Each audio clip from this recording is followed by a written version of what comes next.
Hello class, चलिए आज हम लोग प्रिंट कल्चर और फ्रेंच रिवॉल्यूशन का क्या आपस में संबंध है ये समझने की कोशिश करते हैं। क्या प्रिंट कल्चर का फ्रेंच रिवॉल्यूशन के बीच कोई संबंध था?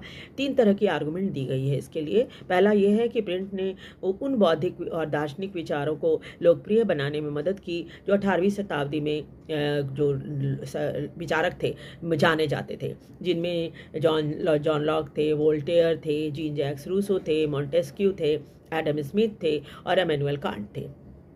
इन सभी ने उस समय की परंपराओं, अंधविश्वासों तथा तानाशाही की बहुत आलोचना की थी और कहा था कि हर कारण को, हर बात को एक कारण और तर्क के नज़र से देखना चाहिए। क्या हम उसको स्वीकार कर सकते हैं या नहीं?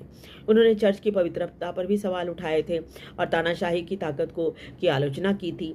लोग वोल्टेयर और रूसो के विचारों को खूब पढ़ते थे।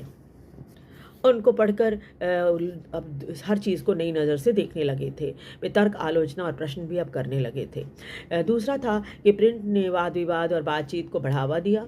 सभी महत्व, आदर्श और संस्थाओं का पुनर्मूल्यांकन यानी रिवैल्यूएशन जो होता है वो किया गया, क्योंकि जनता अब तर्क का महत्व समझ गई थी और इसमें इस तरह से नए विचारों को जन्म दिया गया था, मतलब नए विचारों का जन्म हुआ था।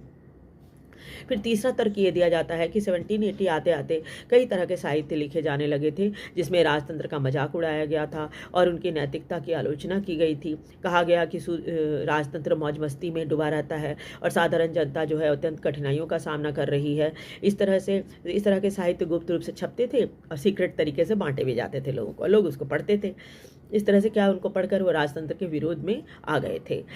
इसमें कोई शक नहीं है कि प्रिंट ने ज़रूर प्रभाव डाला था, नए विचारों को फैलाने में मदद की थी, परंतु आपको याद रखना चाहिए कि ऐसा नहीं है कि वो सिर्फ वोल्टेयर या रूसो के विचारों को ही पढ़ते थे। उस समय राजतंत्र और चर्च चुप नहीं था, वो भी अपना प्रोपेगेंडा के लिए अपना साहित्य निकालते थे।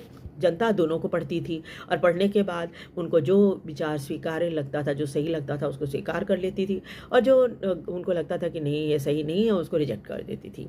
लेकिन ये बात सच है कि प्रिंट ने लोगों को नए तरीके से सोचने को मजबूर जरूर कर दिया था। वीडियो कैसा लगा? वीडियो को लाइक और सब्सक्राइब जरूर कर दीजिए। Thank you very much.